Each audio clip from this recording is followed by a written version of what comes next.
Hello மக்களே, எல்லாரும் எப்படி இருக்கீங்க? நல்லா இருப்பீங்கன்னு சொன்ன நம்புறேன். இப்போ வரைக்கும் நம்ம படத்துல மட்டுமே பார்த்துக்கிட்டு இருந்த சில சீன்ஸ் வந்து பார்த்தீங்கன்னா, இப்போ நம்ம நிஜத்துல பார்க்க ஆரம்பிச்சிட்டோம் அப்படின்னு தான் சொல்லணும். என்ன அப்படின்னா, இந்த இஸ்ரேல் ஈரான் போர் வந்து நடந்துகிட்டு இருக்குல்ல, இதுல நம்ம கண்டிப்பா பார்த்துருப்போம். அரபு கண்ட்ரீஸ்ல இருக்கிற சிட்டிஸ் எல்லாத்து மேலேயும் ஈரான் வந்து அடிக்கிறதா இருக்கட்டும், இல்லை ஈரான் வந்து பார்த்தீங்கன்னா இஸ்ரேல் மேலே வந்து தாக்குதல் நடத்துறதா இருக்கட்டும், அதுக்கப்புறம் இஸ்ரேல் வந்து பார்த்தீங்கன்னா டெஹ்ரான் மேலே ஏகப்பட்ட ஏவுகணைகளை தாக்கி அழிக்கிறதா இருக்கட்டும், இந்த மாதிரி விஷயங்கள் எல்லாமே நம்ம படத்தில் மட்டும்தான் இந்த போய் மிசைல் அடிக்கிற மாதிரிலாம் பார்த்துருப்போம். ஆனால் இன்னைக்கு அது வந்து பார்த்தீங்கன்னா நிஜத்தில் வந்து நடந்துகிட்டு இருக்குது. அது மட்டும் இல்லைங்க, இப்போ நேற்று வந்து பார்த்தீங்கன்னா ஒரு ஈரானோட கப்பலை அமெரிக்காவோட சப்மரைன் வந்து பார்த்தீங்கன்னா தாக்கி அழிச்சிருக்குது. அந்த வீடியோ பார்க்குறப்ப உண்மையிலுமே ஒரு படத்தில் எப்படி ஒரு சீன் நடக்குமோ அதே மாதிரியான ஒரு சீன் அப்படிங்கிறது நடந்திருக்குது. ஓகே, அதை பற்றி தான் இன்றைக்கி முழுமையாக வந்து பார்க்க போகிறோம். இந்த வீடியோக்குள்ளே போகிறதுக்கு முன்னாடி நம்ம சேனல் நீங்களும் சப்ஸ்கிரைப் பண்ணாமல் பார்த்தீங்கன்னா மறக்காம சப்ஸ்கிரைப் பண்ணிடுங்க. வாங்க வீடியோக்குள்ளே போகலாம். நம்ம இந்தியாவுக்கு வந்து பார்த்திங்கன்னா மிலன் 26 அப்படின்னு சொல்லி ஒரு எக்ஸசைஸ் பண்ணுறதுக்காக வந்த ஒரு ஈரான் கப்பல் தான் வந்து பார்த்திங்கன்னா ஐரிஸ் தேனா அப்படிங்கிற ஒரு கப்பல். இந்த கப்பல் வந்து பார்த்திங்கன்னா இங்கே வந்து பிப்ரவரியில் ஒரு 15ஆம் தேதியிலிருந்து 25ஆம் தேதி வரைக்கும் அந்த மிலன் 26 அப்படிங்கிற எக்ஸசைஸ் வந்து பார்த்திங்கன்னா நடந்திருக்குது. இதில் கிட்டத்தட்ட ஒரு 79 நாடுகளோட மிலிட்ரிஸ் வந்து பார்த்திங்கன்னா கலந்துருக்காங்க. அதாவது நேவிஸ் வந்து பார்த்திங்கன்னா இதில் பார்ட்டிசிபேட் பண்ணியிருக்காங்க. அதுக்கப்புறம் இதெல்லாம் முடிச்சுட்டு ஈரானோட அந்த போர்க்கப்பல் வந்து பார்த்திங்கன்னா ஆல்ரெடி ஈரானில் போர் அப்படிங்கிறது போய்கிட்டு இருக்குது. அதாவது அமெரிக்காக்காரனும் இஸ்ரேலும் சேர்ந்து அடிக்க ஆரம்பிச்சிட்டாங்க. இதனால் மறுபடியும் வந்து பார்த்திங்கன்னா அங்கே ஆல்ரெடி வந்து பார்த்திங்கன்னா ட்ரம்ப் என்ன சொல்லிக்கிட்டு இருக்காரு, ஈரானோட கப்பலை நாங்கள் எல்லாமே வந்து நேவியை டோட்டலாக நாங்கள் அவுட் பண்ணிட்டோம், ஒரு 10 கப்பலை நாங்கள் மூழ்கடிச்சோம் அப்படிங்கிற மாதிரி சொல்லிக்கிட்டு இருந்தாரு. ஆனால் இந்த ஐரிஸ் தேனா அப்படிங்கிற இந்த கப்பல் வந்து பார்த்திங்கன்னா நம்ம இந்தியாவில் விசாகப்பட்டினத்தில் தான் வந்து நின்றுக்கிட்டு இருந்தது. இந்த கப்பல் வந்து பார்த்திங்கன்னா இதெல்லாம் முடிச்சனால திரும்ப அவங்க ஊருக்கு வந்து பார்த்திங்கன்னா போக ஆரம்பித்து ஒரு இலங்கை கிட்ட போகும்போது வந்து பார்த்திங்கன்னா நம்ம இந்தியன் ஓசனில் அமெரிக்காவோட போர்க்கப்பலான நீர்மூழ்கி கப்பல் வந்து பார்த்திங்கன்னா இதை வந்து அடித்து தும்சம் பண்ணிடுது. அடித்து இதை வந்து பார்த்திங்கன்னா மூழ்கடிச்சிடுது. இதில் கிட்டத்தட்ட இந்த போர்க்கப்பல் வந்து பார்த்திங்கன்னா ஒரு 180 பேர் இருந்ததாக வந்து சொல்லப்படுது. இதில் கிட்டத்தட்ட ஒரு 89 பேர் டோட்டலாக இறந்துட்டு தான் வந்து சொல்கிறாங்க. ஒரு 32 பேர் தான் வந்து பார்த்திங்கன்னா இலங்கையோட கடற்படை காப்பாற்றிருக்காங்க. மீதி ஒரு 80 சடலங்கள் கிடச்சிருக்குன்னு சொல்கிறாங்க. மீதி எல்லாமே வந்து பார்த்திங்கன்னா மூழ்கி உள்ளே போயிடுச்சுங்கிற மாதிரி சொல்லியிருக்காங்க. இதுக்கு அதாவது ஈரான் வந்து என்ன சொல்லியிருக்காங்க அப்படின்னா, இது வந்து பார்த்திங்கன்னா ரொம்பவே மோசமான செயல், இதுக்கு அமெரிக்கா வந்து பார்த்திங்கன்னா கண்டிப்பாக பதில் சொல்லி ஆகணும், இதுக்கு மோசமான விளைவுகளை வந்து சந்திக்க போகுது அப்படிங்கிற மாதிரி அவங்க வந்து பேசியிருக்காங்க. இதில் ஈரான் வந்து அவங்க சொல்லும்போது என்ன தெரியுமா சொல்லியிருக்காங்க, கெஸ்ட் ஆஃப் இந்தியன் நேவி அப்படின்னு தான் சொல்லியிருக்காங்க. அதாவது ஒரு விருந்தினராக வந்து இந்தியாவுக்கு வந்துட்டு போன ஒரு கப்பல் அப்படிங்கிறது அமெரிக்கானால் வந்து பார்த்திங்கன்னா இந்தியன் ஓஷனில் அடித்து மூழ்கடிக்கப்படுது. இப்படி ஒரு விஷயத்தை வந்து பார்க்குறப்ப உண்மையிலுமே அமெரிக்கா வந்து பார்த்திங்கன்னா பாரபட்ச பார்க்காம அடிக்கிறாங்க அப்படிங்கிறது தான் உண்மை. ஏன் அப்படின்னா இதில் இன்னொரு விஷயம் என்னென்னா, மற்ற நாடுகள் எதுவுமே இதை பற்றி பேசாமல் அப்படியே அமைதியாக வந்து இருந்துக்கிட்டு இருக்காங்க. சைனா வந்து இப்போது ஈரானுக்கு வந்து சப்போர்ட் பண்ணுறாங்க மாதிரி ஒரு பக்கம் வந்து சைடு பேசிக்கிட்டு இருக்காங்க. ரஷ்யாவும் வந்து பார்த்திங்கன்னா இதெல்லாம் வந்து நல்லதில்லை, ஏன்னா அந்த ஸ்ட்ரெய்ட் ஆஃப் ஹார்மஸில் வந்து பார்த்திங்கன்னா ரஷ்யாவோட கப்பலை வந்து இவங்க பிடிச்சதா வந்து சொல்லி அமெரிக்கா வந்து பார்த்திங்கன்னா பிடிச்சதா சொல்லி இதை நீங்கள் உடனடியாக விடுவிக்கணும் அப்படிங்கிற மாதிரியும் ரஷ்யா வந்து பேசிக்கிட்டு இருக்காங்க. ஆனால் இந்த போர் அப்படிங்கிறது இப்போதைக்கு முடிகிற மாதிரி தெரியல. ஏன்னா ஈரானும் வந்து பார்த்திங்கன்னா பதில் தாக்குதல் அப்படிங்கிறது தாக்கிக்கிட்டு தான் இருக்காங்க.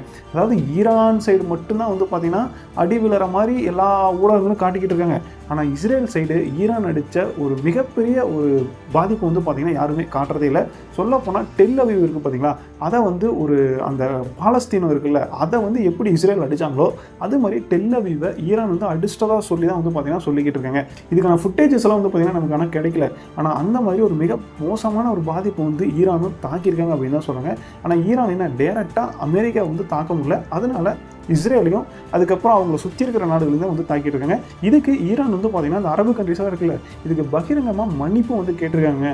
நாங்கள் என்ன பண்ண முடியும், எதுவுமே பண்ண முடியாது, நாங்கள் வேறு வழி இல்லாமல் தான் உங்களை அடிக்கிறோம் அப்படிங்கிற மாதிரி பகிரங்கமாக மன்னிப்பும் வந்து கேட்டிருக்காங்க. ஆனால் என்ன கேட்டாலும் இந்த அமெரிக்கா வந்து பார்த்திங்கன்னா இதை விடுற மாதிரி தெரியல, நாங்கள் அடிச்சே தீரும் அப்படின்னு சொல்லி மிக மோசமான தாக்குதலை தான் வந்து பண்ணிக்கிட்டு இருக்காங்க. ஆனால் பார்ப்போம், ஈரான் வந்து பார்த்திங்கன்னா நிறையா மிசைலை வச்சு இஸ்ரேலை வேறு லெவலில் தாக்கியிருக்காங்க, அதெல்லாம் ஒன்றுமே சொல்லலை. ஆனால் இதை மட்டுமே வந்து பேசிக்கிட்டு இருக்காங்க.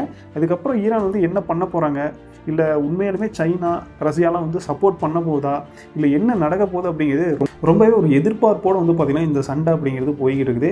ஏன் அப்படின்னா ஒருவேளை சைனா ரஷ்யாலாம் உள்ளே போகிறாங்க அப்படின்னா கண்டிப்பாக இது ஒரு உலக போராக மாறக்கான வாய்ப்புகள் நிறையவே இருக்குது. இந்த ஈரான் கப்பலை வந்து பார்த்திங்கன்னா இவங்க அடித்ததே ஒரு மோசமான விஷயம்தான். ஏன் அப்படின்னா அவங்களோட எல்லையில் போய் அடித்ததை வேறு, ஆனால் இங்கே வந்து பார்த்திங்கன்னா நம்ம இந்தியாவோட எல்லையில் அடித்து அதை வந்து மூழ்கடிச்சிருக்காங்க. இதுக்கு இந்தியா வந்து பார்த்திங்கன்னா இல்லை, இதுக்கு வந்து நாங்கள் வந்து எந்த ஒரு அனுமதியும் கொடுக்கல அப்போது அமெரிக்காவுக்கு அப்படிங்கிற மாதிரி இந்தியா தரப்புலேயே வந்து பார்த்திங்கன்னா சொல்லியிருக்காங்க. ஏன்னா இதுக்கு எங்களுக்கு சம்மந்தம் இல்லை அப்படிங்கிற மாதிரி. ஏன்னா வேர்ல்டு ஃபுல்லாக என்ன பேசுவாங்க அப்படின்னா இந்தியா ஒரு வேளை சப்போர்ட் பண்ணியிருக்கோம் அப்படிங்கிற மாதிரி பேசலாம். அதுக்காக இந்தியா வந்து பார்த்திங்கன்னா பதில் கொடுத்துட்டாங்க, எங்களுக்கு இதுக்கு எந்த ஒரு சம்மந்தம் இல்லைங்க அப்படிங்கிற மாதிரி தான் சொல்லியிருக்காங்க. ஆனால் தெரில என்ன நடந்தது அப்படின்னு. ஏன்னா இந்த இடத்துலேயே வந்து பார்த்திங்கன்னா ஒரு மூழ்கடிச்சிட்டாங்க. கிட்டத்தட்ட வந்து பார்த்திங்கன்னா ஒரு 180 சோல்ஜர்ஸ் வந்து அதில் உள்ளே இருந்திருக்காங்க, எல்லாருமே அவுட்டு. அதுக்கப்புறம் இலங்கை வேறு வந்து பார்த்திங்கன்னா இப்போ காப்பாற்றி அவங்களோட சடலங்களை எல்லாம் மீட்டிருக்காங்க. ஆனால் இந்த சடலங்களையே அவங்க வந்து எங்கே கொடுக்குறது அப்படிங்கிறது தெரியல. ஏன்னா இப்போ ஒரு வேளை ஈரானுக்கு கொடுத்தா இது வந்து இலங்கைக்கு ஒரு மிகப்பெரிய மோசமான நிலைமையாக கூட மாறலாம். ஏன்னா நீங்கள் ஒரு வேளை அவங்களுக்கு சப்போர்ட் பண்ணுறீங்களா அப்படிங்கிற மாதிரி. அதனால் இலங்கையே வந்து பார்த்திங்கன்னா இலங்கையோட கடற்படையை முடிச்சுக்கிட்டு இருக்காங்க இலங்கை கவர்மெண்ட்டு. அந்த சடலங்களை என்ன பண்ணுறதுன்னு தெரியல. காப்பாற்றுறவங்களை ஹாஸ்பிட்டலில் வந்து பார்த்திங்கன்னா அட்மிட் பண்ணியிருக்காங்க. இந்த மாதிரி ஒரு மோசமான நிலைமை தான் வந்து பார்த்திங்கன்னா இப்போ நடந்துகிட்டு இருக்குது. ஆனால் ஈரானும் வந்து பார்த்திங்கன்னா இதுக்கு நாங்கள் கண்டிப்பாக பதிலடி தந்தே தீர்வோம் அப்படிங்கிற மாதிரி அவங்க சைடு வந்து பார்த்திங்கன்னா சொல்லியிருக்காங்க. ஃபாரின் மினிஸ்டர் வந்து பேசியிருக்காரு. ஆனால் அடுத்தது இன்னொரு விஷயமும் இருக்குது. இந்த உச்சபட்ச தலைவர்னு சொல்கிறாங்களே சுப்ரீம் லீடர், இது யார் அடுத்து யார் வந்து உட்கார்ந்தாலும் அவங்களையும் நாங்கள் காலி பண்ணுவோம் அப்படிங்கிற மாதிரி இஸ்ரேலோட டிஃபென்ஸ் மினிஸ்டர் வந்து பேசின ஒரு வீடியோ அப்படிங்கிறதும் வெளியாக இருக்குது. அதனால இந்த இஸ்ரேல் ஈரான் போர் அப்படிங்கிறது கண்டிப்பாக இப்போதைக்கு முடியவே முடியாது. இன்னும் தொடர்ச்சியாக வந்து பார்த்திங்கன்னா வேறு லெவலில் போகிறதுக்கான வாய்ப்புகள் நிறையா இருக்குது.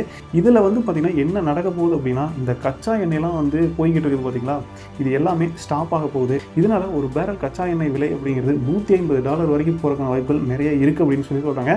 என்ன இருந்தாலும் இந்தியாவில் ஒரு 75 நாளைக்கான கச்சா எண்ணெய் இருப்பு இருக்குது அப்படிங்கிற மாதிரி தான் சொல்லியிருக்காங்க. இதுக்கு ரஷ்யா வந்து என்ன தெரியுமா சொல்லியிருக்காங்க, நாங்கள் ஒருவேளை உங்களுக்கு கச்சா எண்ணெய் இல்லை அப்படின்னா கண்டிப்பாக நாங்கள் வந்து தருவோம் அப்படின்னு சொல்லி அவங்க வந்து பார்த்திங்கன்னா உறுதியளிச்சிருக்காங்க. மெயினாக சொல்லப்போனால் சைனாக்கும் இந்தியாவுக்கும் நாங்கள் சப்ளை பண்ணுவோம் அப்படிங்கிற மாதிரி அவங்க வந்து சொல்லியிருக்காங்க. இதுக்கு காரணம் ஏன்னா அந்த ஸ்ட்ரெயிட் ஆஃப் ஹார்மஸில் இவ்வளோ பிரச்சனை அப்படிங்கிறது போய்கிட்டு இருக்குது. ஏன்னா ஈரான் வந்து அது வழியாக நாங்கள் எந்த கப்பல் இருந்தாலும் நாங்கள் அடிப்போம் அப்படிங்கிறாங்க. அமெரிக்காக்காரன் வந்து ட்ரம்ப் வந்து என்ன சொல்கிறேன்னா, இல்லை நாங்கள் வந்து உங்களுக்கு பாதுகாப்பு கொடுப்போம், நீங்கள் வந்து ஸ்ட்ரெயிட் ஆஃப் ஹார்மஸ் வழியாக உள்ளே வந்து போங்க அப்படிங்கிற மாதிரி சொல்லியிருக்காங்க.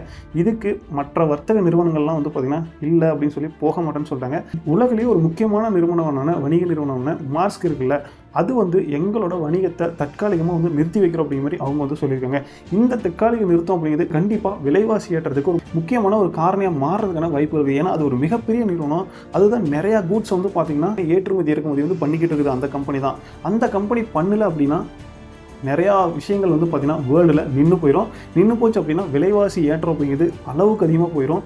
ஒருவேளை இந்த நிலைமை தொடர்ந்து இருக்குது அப்படிங்கிற பட்சத்தில் கண்டிப்பாக அடுத்த ஒரு 2 மாதத்தில் வந்து பார்த்திங்கன்னா விலைவாசி ஏற்றத்துக்கான வாய்ப்புகள் நிறையவே இருக்குது அப்படிங்கிற மாதிரி வல்லுநர்கள் சொல்லிக்கிட்டு இருக்காங்க. பார்ப்போம் என்ன தான் நடக்குது அப்படின்னு. ஆனால் இதில் ஒரு சின்ன வருத்தம் என்ன அப்படின்னா, இந்த இஸ்ரேலும் அமெரிக்காவும் சேர்ந்து ஈரான் அடிச்சுட்டு இருக்காங்களே, இதுக்கு உலக நாடுகள் யாருமே வந்து பார்த்திங்கன்னா இப்போ வரைக்கும் எந்த ஒரு பதிலும் பேசாமல் இருந்துகிட்டு இருக்கிறது தான் மிகப்பெரிய ஒரு வருத்தமாக இருந்துக்கிட்டு. ஏன்னா கவர்மெண்ட் அடிச்சுக்கிறத தாண்டி எவ்வளவோ மக்கள் வந்து பார்த்திங்கன்னா பாதிக்கப்படுறாங்க அப்படிங்கிறது தான் இதில் உண்மையான விஷயமா வந்து இருந்துகிட்டு இருக்குது. இதை பற்றி நீங்கள் என்ன நினைக்கிறீங்க அப்படிங்கிற மறக்காமல் கமெண்ட்டில் வந்து சொல்லிட்டு போங்க. அடுத்த இன்னொரு வீடியோட உங்களை சந்திக்கிறதுக்கு டாடா பை. தேங்க்யூ.